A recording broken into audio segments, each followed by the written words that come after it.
Day 2 in the Alps was far and away the most difficult mountain stage of the Tour. Not the degree of difficulty seemed to be making much difference to US Postal. Lance Armstrong's team were turning the race into an American remake of the Three Musketeers. All for one, and all for one. Now, for all their tireless effort, they don't get a lot of face time, Lance's supporting cast. So we went to US Postal Director Sportief Johan Bruneel and asked him to give them a bit of individual credit. Floyd is doing well. He had an off day, the first mountain stage. He doesn't have the experience of big stage races. He's a key rider in the mountains. Benoit is a workhorse. First of all, he's from Luxembourg. We started in Luxembourg, so he was very motivated to start the tour. In the flat stages, he's the guy who has to work, do the dirty job, let's say. Bekimov is, everybody says Eki in the team. He's back after he retired last year. The true professional, an example for the young guys. And solid worker where you can count on in the flat stages, in the team time trial, in the middle mountain stages, always there. George is the motor of the team, always there, able to go fast on the flat, able to pull in the mountains. Really somebody consistent. I would put him in the same class like Eki. Somebody who can do his job in the flat stages and in the mountains. Made big progression compared to last year, worth his weight in gold. Pavel is the tallest guy in the team, probably also the strongest guy in the team, and also the quietest guy in the team. Never speaks, never complains, always rides, solid as a rock. José Luis Rubiera, we call him Chechu. Everybody says Chechu, that is how everybody knows Chechu. Probably the best person in the world, a very good guy, always happy, always friendly. In the mountains, he does the pace for the team. When he puts the pace, it's very fast, a lot too fast for most of the bunch. And he's the guy who makes the first selection. Roberto is, I think, together with Lance and Beloki, the best climber of the Tour de France. He's somebody that Lance can rely on in the mountains. If you have somebody like that, it's really a safe feeling. So Lance is the team leader, obviously, and his only role is to win the Tour. There's the stage, 3 of the highest category climbs in cycling, the Galibier, the Madeleine, and the final climb up to La Plagne. Well, the day was too much for 2 big names. Oscar Sevilla, lying 11th at the start, abandoned with stomach cramps, and Laurent Dufaux, who was 45th, climbed off 2. Just 29 kilometres into the stage, Rabobank's Michael Bogert attacked in a small group, which eventually shrank to just himself. As we join the race, he's made it to the final climb. With 5.5 kilometres to go, he's being pursued by CSE's Carlos Sastre. Behind him, a group containing Lance Armstrong is chasing 2, and the pace is dropping men like Igor Gonzalez de Galdiano off the back. Oh, the whole body is putting power into those legs right now just to try and get up the mountain. Every time he picks his head up, he'll only see the road kick again. At least he's got the crowd shouting him on. They, of all the people, appreciate just how hard this mountain is. Many of them have ridden up here on the bike as well. So they know the strength of this man, and the pursuit continues. And it is closing now rather rapidly. 2 minutes 51 seconds is the gap now. Sastre still has a chance here. He all of a sudden has accelerated. He's now more than a minute ahead of the Armstrong group. And is this man Sabo in a spot of bother at the back now? It looks as though it might well be. So he too has cracked. Well, he's hanging on. He hasn't gone yet. This is a horrendous climb in the fact that it just seems to go on forever and ever. It never gives up. The gradient, the average is 7% all the way to the summit there, and that's where we're headed to right now on today's stage of the Tour de France. It's uphill all the way from here to the finishing line.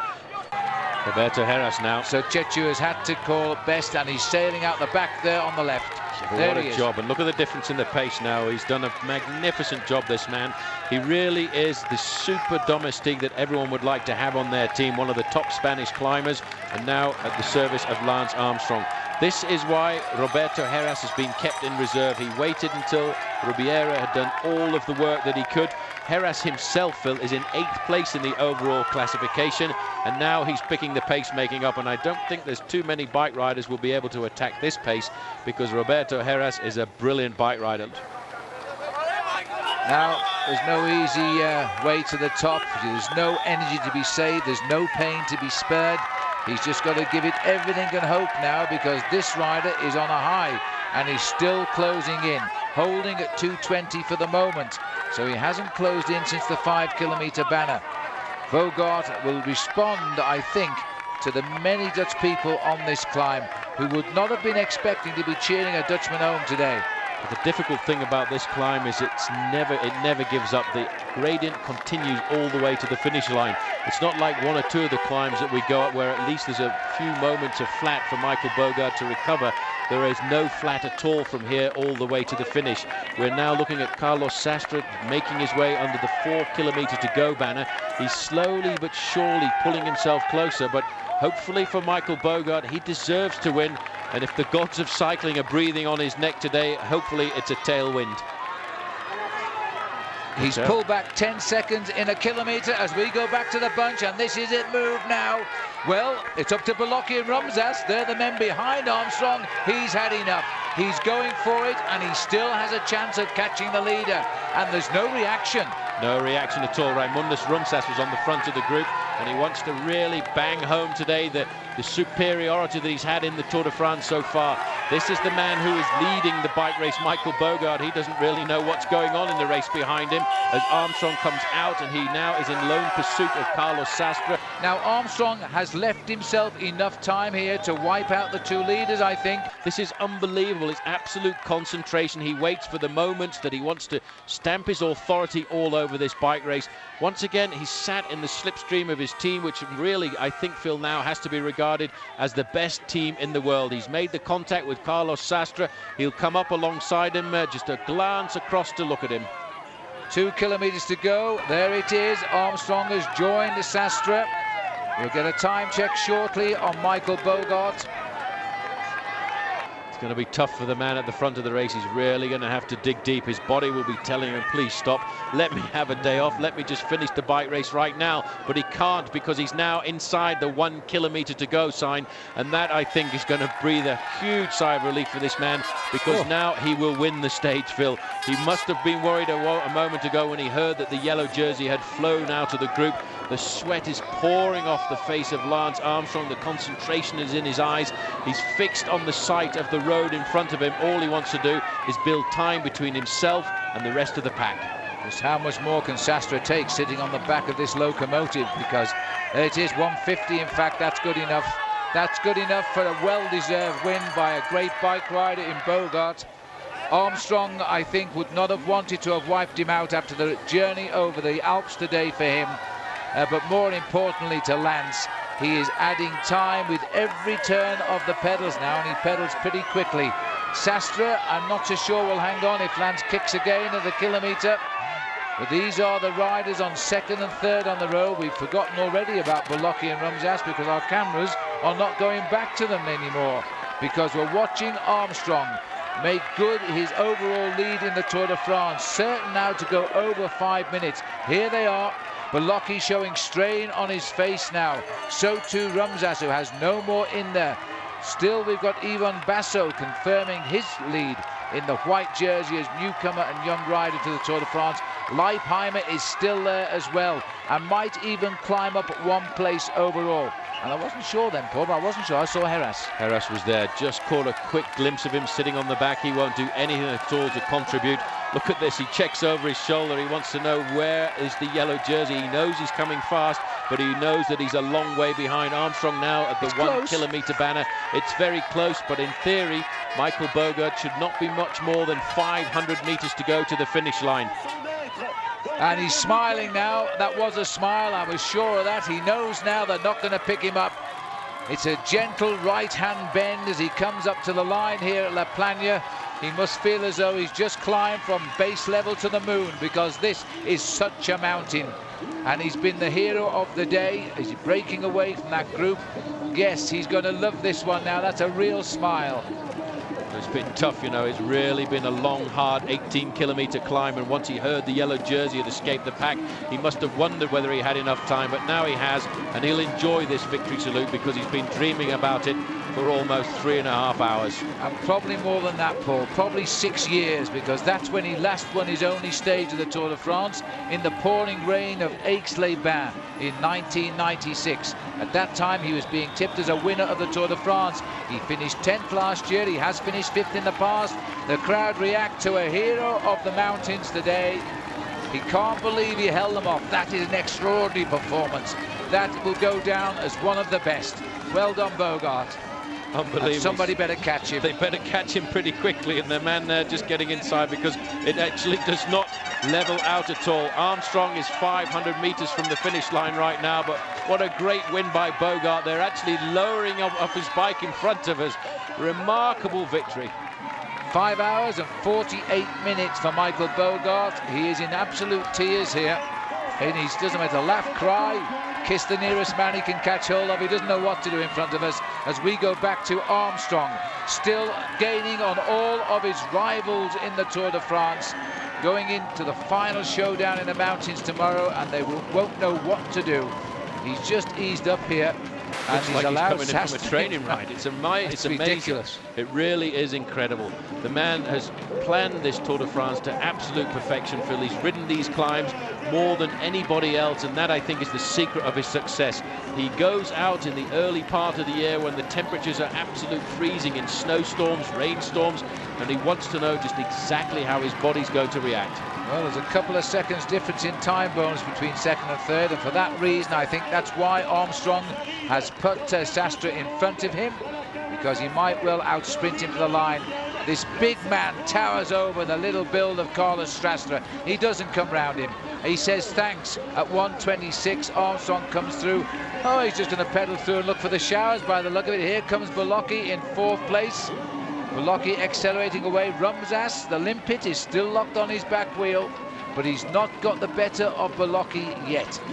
He still wants those seconds to claim second of Bolocki. And Bolocki, I think, will be hard to do that, but Rumsas is a better time trialist than Giuseppe Bolocki.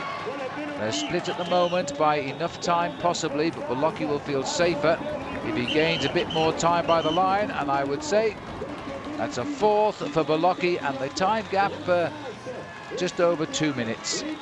2 minutes. That means that Armstrong will lead tonight by 6.25 minutes.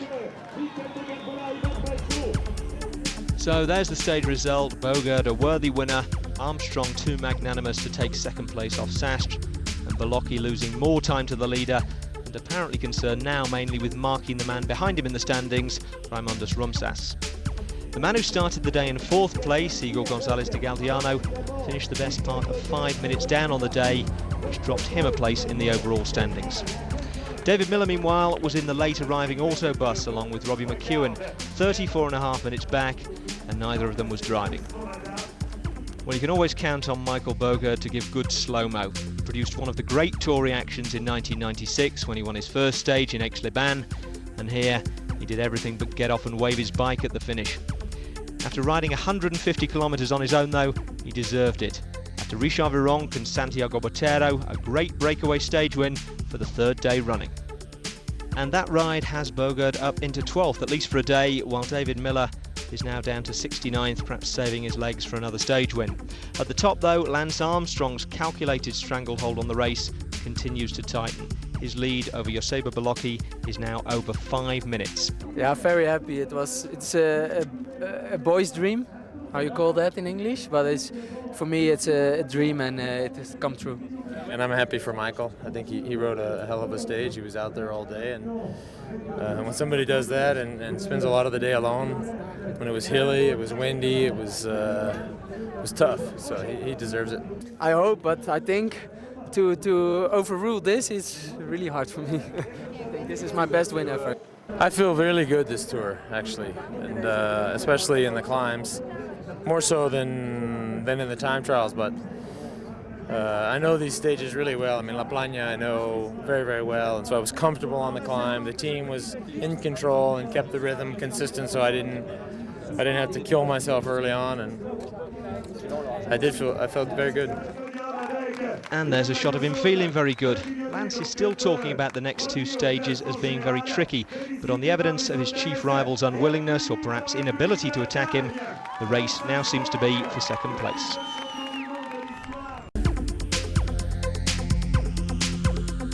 You know, Lance Armstrong is the most popular Tour winner there's ever been in America. Here in France, the public have never really taken to him, and even on a race like this year's, where he's riding like a true champion, some people still refuse to acknowledge his achievements.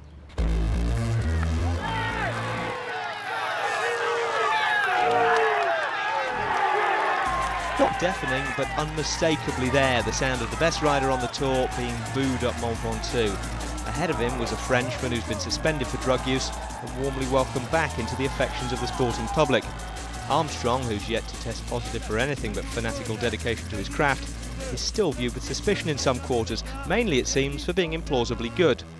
It's sometimes frustrating because you see riders they accept, riders they really cherish and love and cuddle and scream for. And it's the guys that in the group you say, I don't ever want to be like that guy.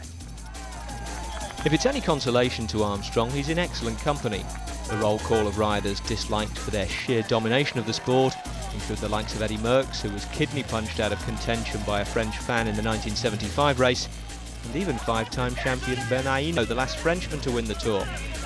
L'impression que j'ai, moi, c'est que les Français, ils aiment bien ceux qui sont seconds, ils n'aiment pas ceux qui gagnent. Le père Jacques Anquetil, qui était un de nos anciens, avait les mêmes problèmes. Et moi, j'ai eu ces problèmes le jour où j'ai perdu le Tour. Quand j'ai pas gagné, on m'a dit le pauvre malheureux. Je dis non, si j'ai pas gagné, c'est que parce que j'ai peut-être pas fait ce qu'il fallait pour gagner. Et quand j'ai gagné, certains m'ont sifflé, on dit c'est pas normal, il triche, ou il fait pas, c'est pas normal qu'il gagne autant de fois. Hinault's advice to Armstrong is to learn to live with it, and Armstrong anyway is a rider adept at turning adversity into motivation. Still, he lives in hope that if he perseveres, the public might come round. No offense, but I want to be the guy that just keeps his mouth shut, works hard, true to his team, true to his family, true to his sport, and gives a full effort and wins the race. That's the guy that I want to be. I don't want to put a flower on my head or take a picture or do a song and dance. I just want to be a sportsman and win the biggest bike race in the world. And that's what you kind of hope that the people on the roadside say, look at there, in French. They would say, chapeau, look at the guy. Trained harder than anybody else, wanted it more than anybody else, and he got it. Well, barring accident or injury, he has got it, and getting over the last of the Alps would confirm it.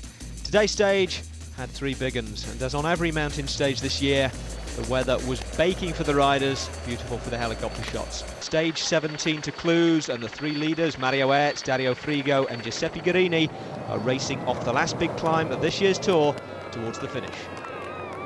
The switchbacks of the Col de Colombier on the descent now. Frigo was dropped at the top, but he came back on the flat, and that's him in second place. But again, Paul, Mario Oertz is showing them, even if he is a Belgian, he knows how to go up and down mountains. As we're now looking at one of the groups caught in the middle, and they in fact regrouped somewhat on the descent here. And there's somebody just going around the corner there, and it may well be that is Santiago Botero, because he is giving it full gas on this descent. In fact, he isn't. He's still off the back with his teammate. This is Gutierrez, who's trying to stay in contact with his own teammate right now. I think the group of the men who are in between are just in front of those cars there. But look at the descent here by Santiago Botero. And this is the yellow jersey group. And watch out now, because Guerini is waiting here. He's going to take a flyer from the back. He's lined off just far enough to gather that speed. And Frigo, I would have thought, would not want to be in first place right now, and yet he seems to be content to hold it. And Oertz is rather like a track finish, because here it goes. He gave plenty of warning to everybody, and he's being chased by Mario Oertz. And I think that might send the advantage to Oertz, because Guerini has gone far too far out. At a kilometre to go, he'll have to do it all again. Now, this is the turn that Paul mentioned as we start to sweep around the corner here. And a massive, massive crowd in Cluse, but there's no straight finish here in the last kilometre today of the Tour de France. Oertz has done well to shut off, and here goes the counter. Frigo tempting them to open up the sprint. Nobody wants to lead it out, of course, because that's the advantage to the other two. And they go again. In fact, they hesitated there because Frigo is looking at Oertz, and this might be it. Guerini, the man that last won on the top of Alpe d'Huez when Eric the photographer knocked him down inside of the finish. He's gone again. It's a desperate end, and Oertz is time-trialing his way back up, and he's beat him, he's caught him, he's hooked up. This is a desperate finish for men who are not pure sprinters. Well, here's where he must go again, but Mario Hertz, his only win of the year, the Flèche Classic in Belgium. And to Coney Sports, Dario Frigo is going to get the win. The man who dangled off the back of the race on the descent, they should have got rid of him because he's won the day. The field are right behind him. Botero still pushing at the front as Santiago Botero looks for more time to try and break into the top 4 as well overall. Well, in the Alps, Botero has been the only man with the legs or the cojones to attack Armstrong. He came in 11th, 2:58 behind the stage winner Dario Frigo, with 4-year-old Mario Hertz second for the second time in 3 days. 4.5 minutes back was the group containing Lance Armstrong, Joseba Belocchi, Raimundus Rumsas and Igor Gonzalez de Galdiano. So as expected, not even a nibble at Armstrong's lead. In a group nearly 20 minutes back were Eric Zabel and David Miller, with Robbie McEwen another 3 minutes behind them. McEwen and Zabel thinking ahead to the resumption of their green jersey battle tomorrow. Assured of victory in the King of the Mountains competition now is Laurent Jalabert, on account of there being pretty well none left. Although Kamikaze of the Mountains might be a more apt title, considering where he actually finished on most of the mountain stages. Santiago Botero lost his second place in that competition today to Mario Hertz, but in the overall standings, he's ridden himself back into 4th, 1 place higher than he was before he lost all that time on Mont Ventoux. Lance Armstrong keeps his lead exactly as it was this morning, and he'll no doubt have his eye on the final time trial himself as a way of signing off on his 4th Tour win.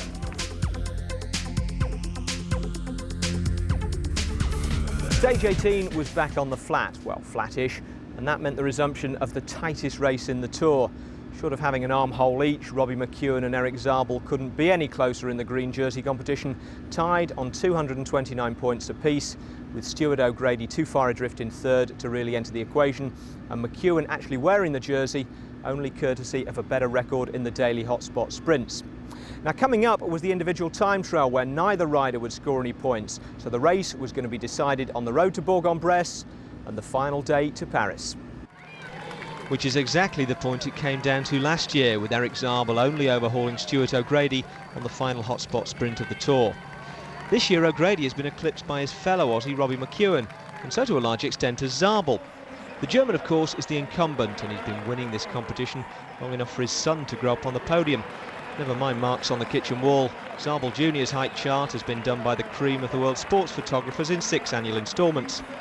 In a straight sprint, though, the German is clearly slower than the Aussie this year, and on yesterday's stage, Zabel acknowledged it. The first hotspot sprint came after only 10 kilometres, a rare opportunity on a mountain stage for the 2 main men still to be up front and battling for points. However, Zabel sent his teammate Rolf Aldag ahead on a solo break a couple of kilometres in advance in order to mop up the points and make sure there was no sprint. Not a tactic that impressed McEwen. Shows he's a little bit scared, I guess, and didn't want to sprint. For me, I didn't really care either way. The points are equal, but I still have the jersey, so technically I'm in front and he has to go and find the points, and if he wants to let his teammates go and take the points, then it's not going to help him any, so that's fine by me. But Zabel hasn't won 6 straight green jerseys without being smart as well as fast. He knows he's stronger over rolling terrain than McEwen, and he fancies his chances today on what is actually a very hilly course.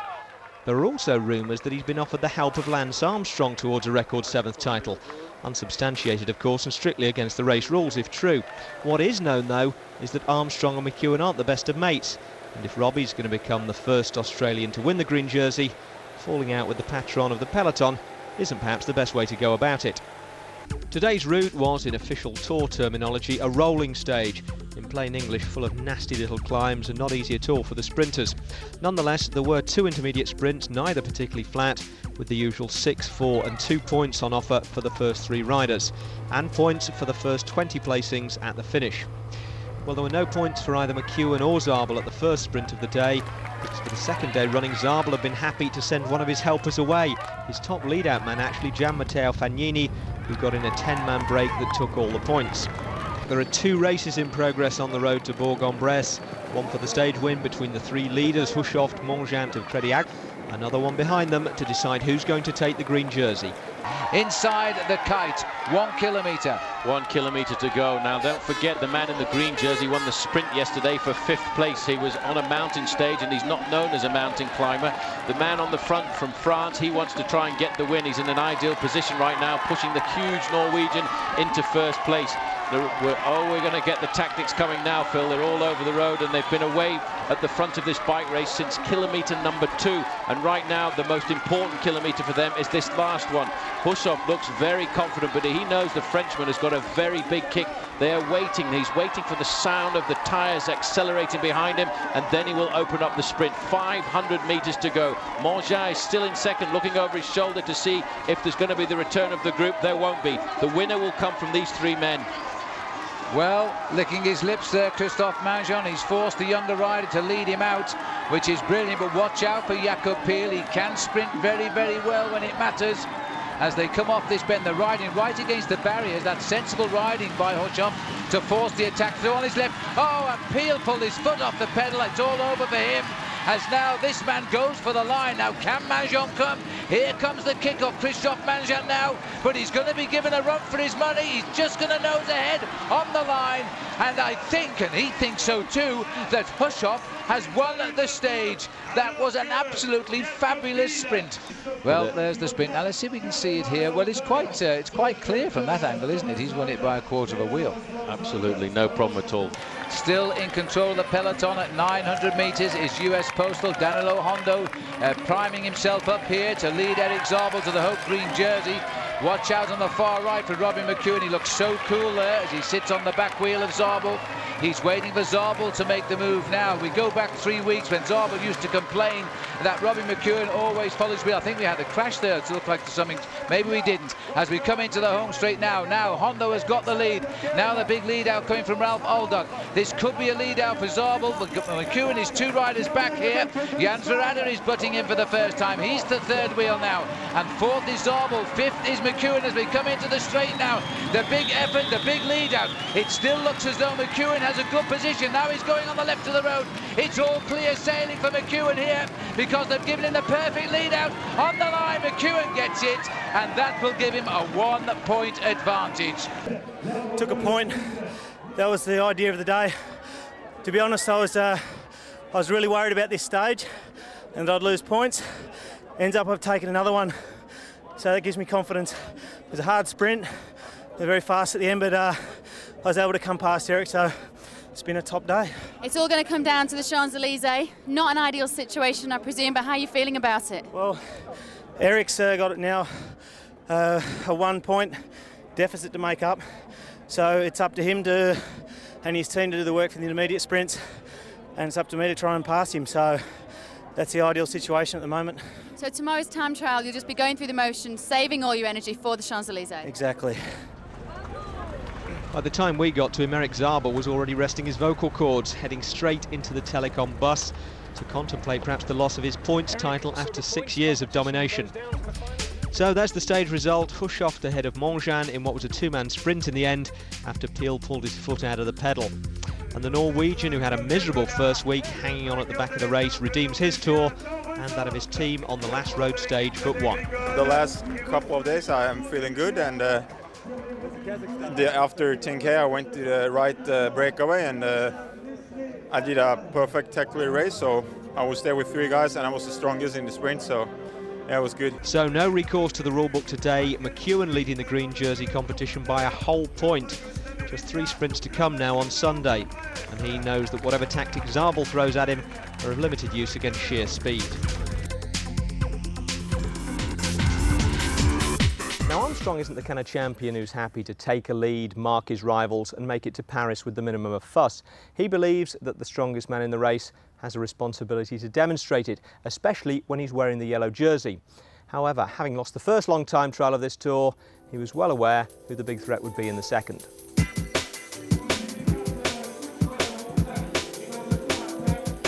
Well, this is the time everybody's waiting to see now, but Teru has been heading up the checks there. Armstrong coming through them slightly slower. So this surely is now the time to beat. And he hits the line. 1 hour, 2 minutes, 18 seconds. Now Armstrong really will have to do something special.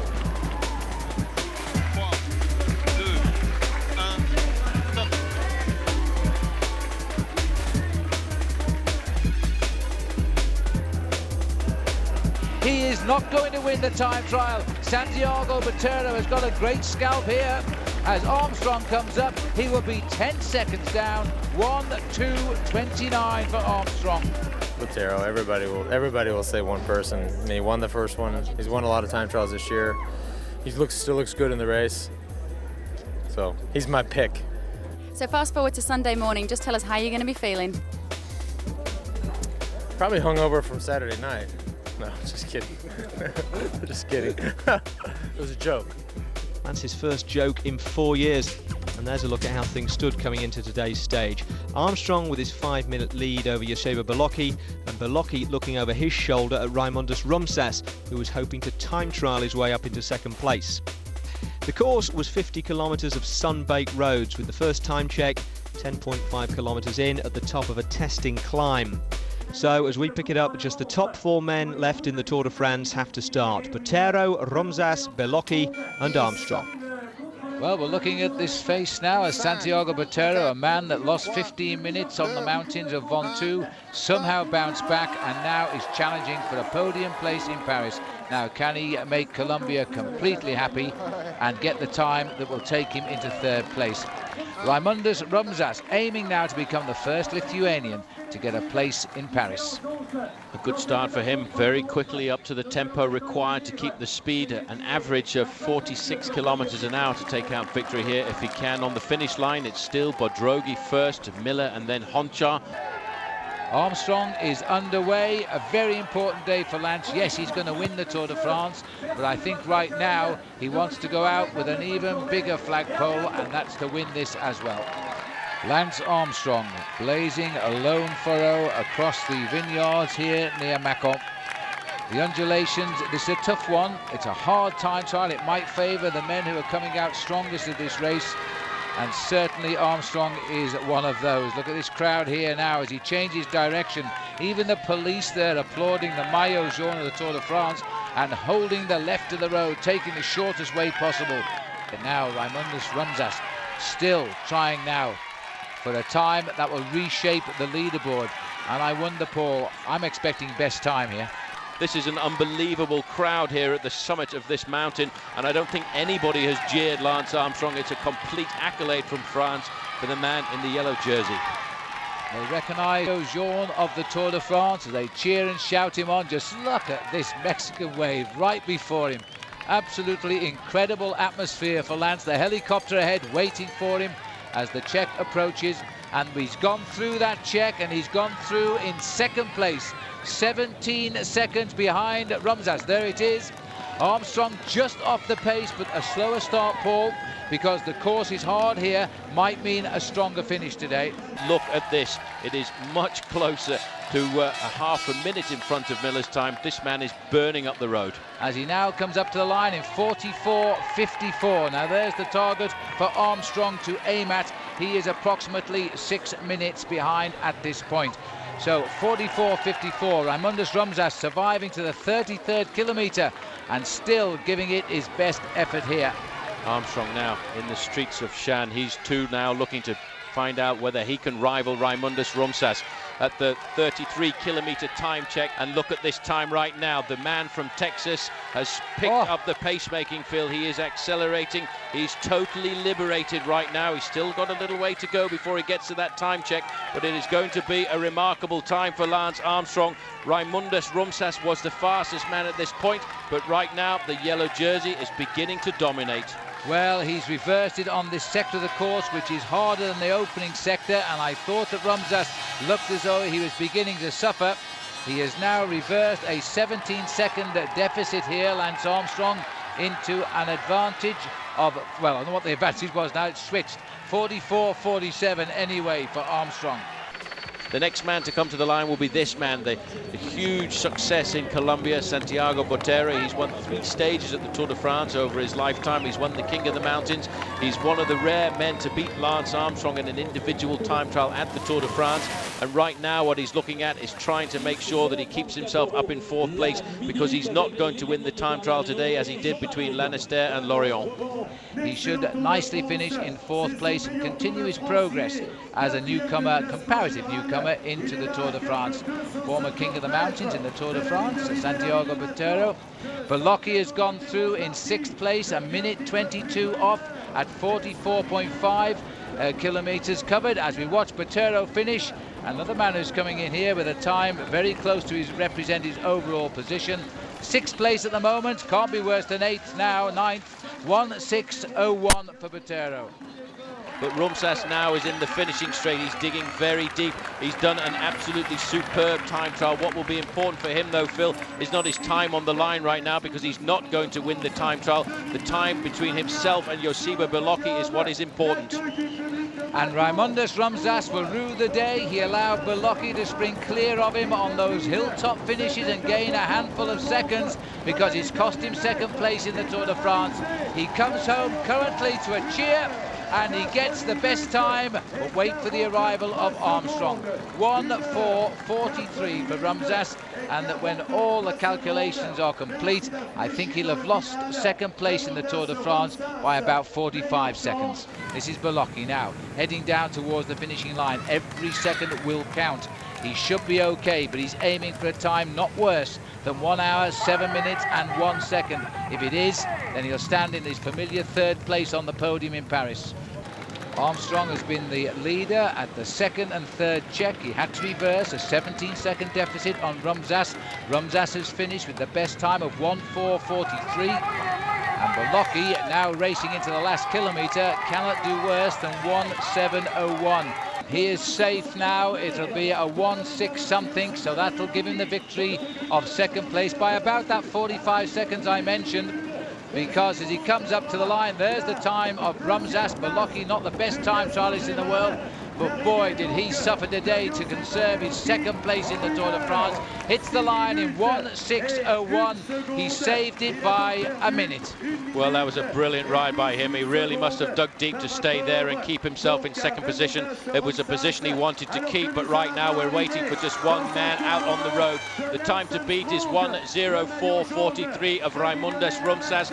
Armstrong is not far away right now, and I tell you one thing, this crowd is going to give him a huge ovation. He's in the corner now, Phil. This is an unbelievable ride. The clock says 1:03:31, and listen to the crowd bring the American champion home. Well, I'll tell you, this man another 2 kilometres would have caught Beloki for 3 minutes as Armstrong now comes in. Beloki's 1:06:01 and Armstrong just over 2 minutes quicker than him as he races to the line to the victory. 1:03:50. There's no argument who the champion is of the Tour de France for the 4th year in succession. So Lance Armstrong, with a time of 1 hour, 3 minutes and 50 seconds, has won his 8th time trial in a Tour de France, and this has confirmed him once again as the man who is the champion of the Tour. Anyway, there are no reruns for equipment failure, so Rumsas was an excellent 2nd to Armstrong's superlative 1st. You know, Santi is up and down. I mean, he's an awesome rider, but some days he's like Superman, and other days he's a regular man. So maybe it was too hot. Maybe he started too fast. I don't know, but you're right. I did say Botero, but I forgot to talk and think about Rumsas, and I should have, because he was motivated to try to catch Beloki and move from 3rd to 2nd, and he showed that he was motivated. And Rumsas might have done even better with a decent Allen key. In the latter stages of the race, half his energy was directed at keeping his loose handlebars straight. And who knows how much time he might have made up on Beloki otherwise.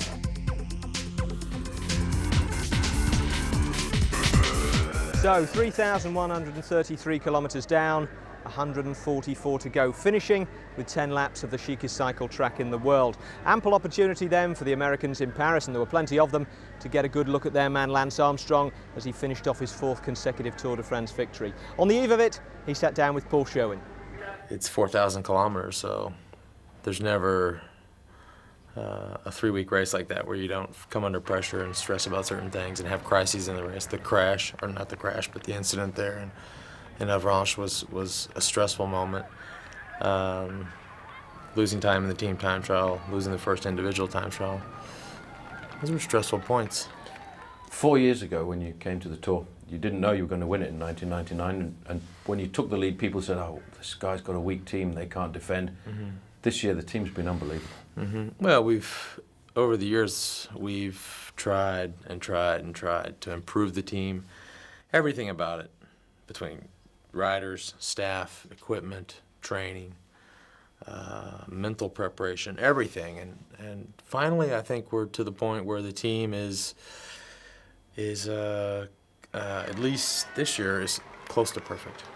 The team made life incredibly easy, and I am very proud of this team. Well, if you ask me what was one of the most significant and intense moments, I would also say the climb to La Mongie with Roberto, because he was flying that day, and I was that was the most trouble I was in the entire Tour de France, on my own teammate's wheel. I don't tell people to slow down very often, but I was begging him to slow down. What's going to make you stop one day? Because I get the impression one day you'll just get up and say, forget it. I don't know. What can I say? I mean, the way I race and train and feel about the bike now is exactly the way it was 4 years ago. So it's not diminishing, it's not changing. Kids growing up. The kids are getting older, which makes it harder. I've yet to have a day where Luke says, don't go on the bike, or don't go to the race, or where are you going, why? That day might be difficult, but I think he thinks it's kind of cool. He thinks it's, as long as he can watch the race on TV, which he can do most of the time in Europe, then we're okay. Well, there are the hard facts of Armstrong Senior's fourth consecutive Tour de France win. 7 minutes ahead of Joseba Bellocchi of Spain, Lithuania's Raimundas Rumsas the surprise of the race in third, Santiago Botero of Colombia fourth, and Bellocchi's Spanish teammate Igor Gonzalez de Galdiano fifth. David Miller is completing his second fall tour in 68th with a superb stage win to his credit. Now, just because Lance Armstrong was rolling gaily into Paris, fielding the occasional endorsement offer on his radio earpiece, didn't mean there'd be no racing on the last day. In fact, the final stage was shaping up as one of the most exciting for years. Robbie McEwen and Eric Zabel each had one stage win in the Tour. They'd both finished second, and they've been splitting the daily hotspot sprints all the way from Luxembourg to Paris. In fact, until stage 18, they'd been tied on points before McEwen beat Zabel in Bourg-en-Bresse to come into the final stage leading by a single point. No Australian had ever won the green jersey, while Zabel, remember, had won 6 in a row. As things stood, though, the advantage was with McEwen. Yeah, well, always at the finish on the Champs-Élysées, I think just about everyone in the race wants to sprint there. Even if they can't sprint, they want to get a result, and everybody's excited on the last day on the Champs-Élysées. But I think it could be decided almost on the two intermediate sprints before the finish.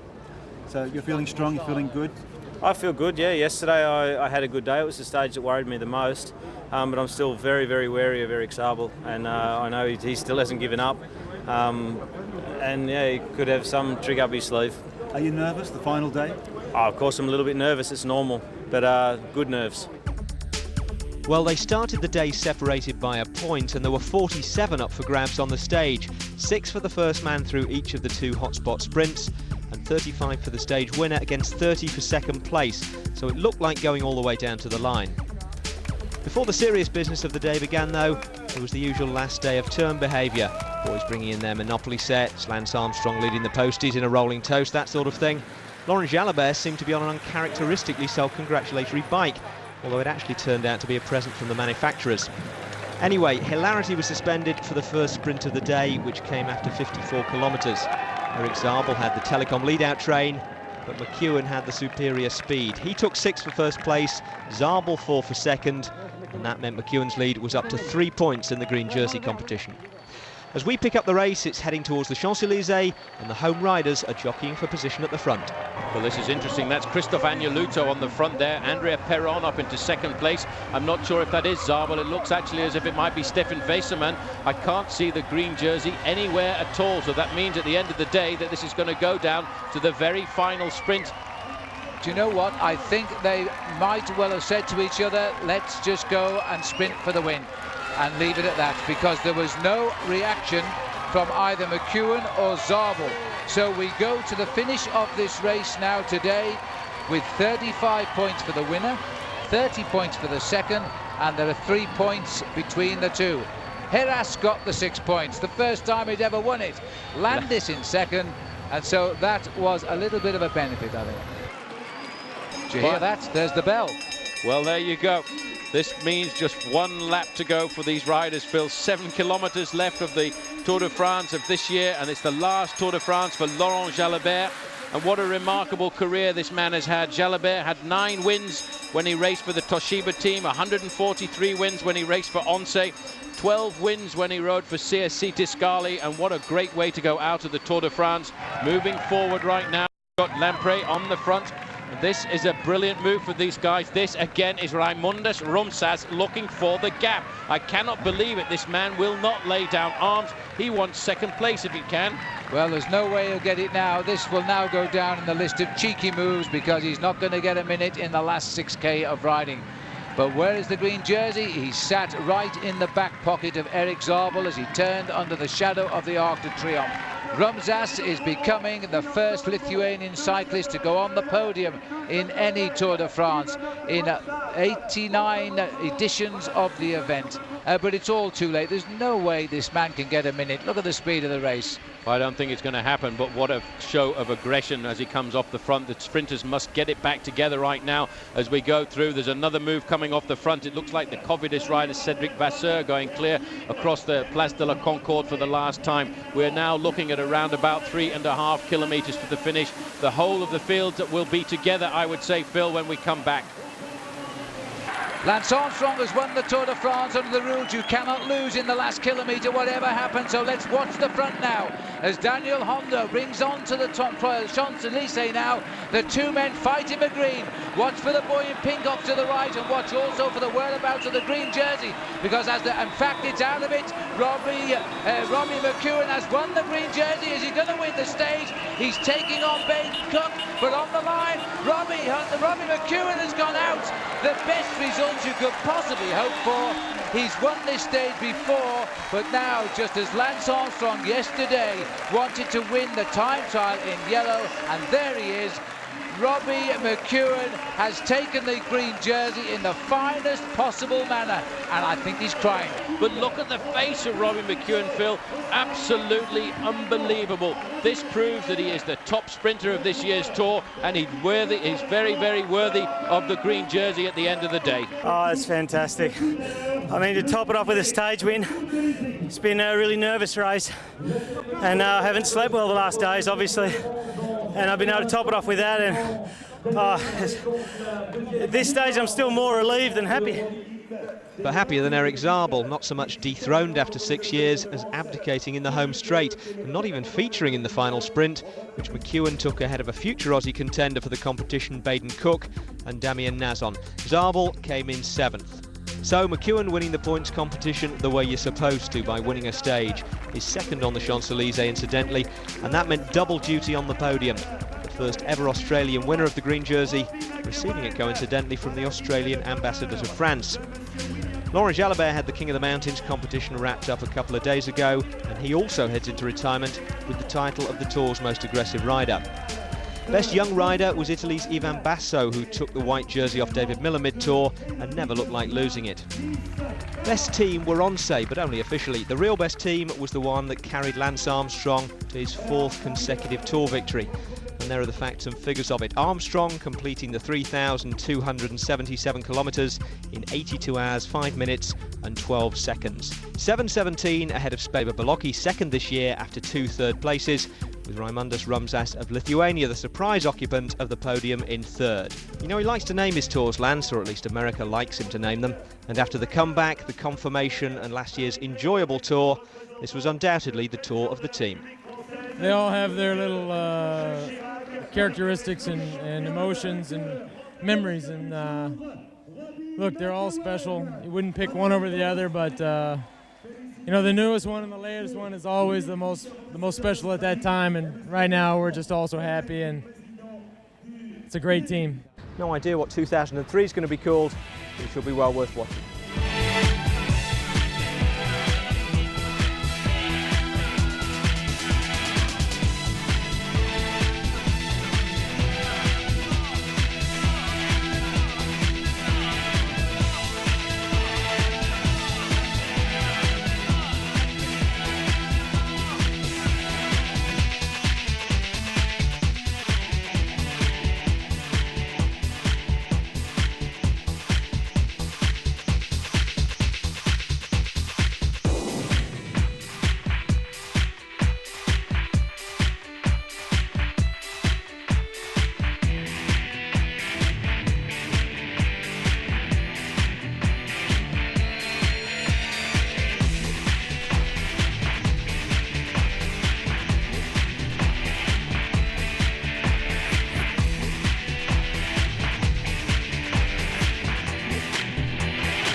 How you doing, guys? A lot of people ask me nowadays, when you live in Africa, how do you keep up to scratch with what's going on in the world of international cycling? Well, the way I do it is I get Cycle Sport every month. It tells me who's winning, who's riding well, and also gives me a lot of inside stories of the guys on the international racing circuit. It really is Cycle Sport that keeps me on the ball. Ah, so that's the secret and where Paul Sherwin gets all his facts from. Of course, from Cycle Sport. And the magazine is always at the big races. And with us today is Marguerite Lizelle and Bruce Hildebrand. These are two of the reporters on Cycle Sport. First, Marguerite. Hi, I'm Marguerite Lizelle and I'm a reporter for Cycle Sport. Good, man. Yourself? Well, today we were up about 8 o'clock trying to catch up with the riders before the race started. So we were hanging around the team buses and trying to get quotes, things like that, and bashing the autograph hunters on the head to get them out of the way. Then once the race started, we packed up our stuff and headed straight to the finish so we could watch it from the press room, because although we'd love to go out and watch it on the side of the road, you unfortunately don't see what happens in the race doing that. So that's what you do if you've got all the time in the world, but when you've got to report, you've got to be watching every move on the screen. So I've been here in the press room all afternoon, scribbling away furiously, and now it's finished, so I've just got a couple of hours to get the whole report written. Best part of my job is meeting the incredible people that are both participate in cycling and also take care of cycling, the journalists, the riders, and the fans. The fans are great. The worst part of the job is probably having to do that job in poor weather, when jet lagged and eating bad food. I enjoy cycling as a hobby as well, but my main thing is watching the professional races. It's great. I think it's the best sport in the world, the hardest, toughest and most exciting. And one man who captures all of those exciting images is Graham Watson. For our money, the best photographer there is in the sport. He has a tremendous eye for the action. He knows all of the bike riders and they know him and they like him being around. He knows when to keep out the way and when to get the shots that matter. Huh? You like shooting bikes? I hate shooting bikes. But I'm making a section for Eddie Merckx and for Tim Grady. So, do you want me to do any bits like close-ups or? Yeah, I've got some other shots on a CD. Yeah. And of course, Cycle Sport is at all of the big races, bringing you information about teams' equipment, no matter what the jerseys look like, and Mario Cipollini probably has the best. Now, here's a note from Joe Hadovich, our star cameraman. Hi folks, Joe Harwitz, WCP cameraman and harmonica player, all around good guy, but folks, I'd be totally lost on the race scene if it weren't for my monthly subscription to Cycle Sport. All the information, the names, the faces, the players, who's in, who's out, who's hot, who's not, it's all there, folks. I'd be a Jethro Bodine over here in Europe, not knowing who to shoot, were it not for Cycle Sport. So if you don't get it, then get it. If you want to get it, check in with my main man Paul Sherwin and Phil Liggett for how to do it. Thank you, and continued racing!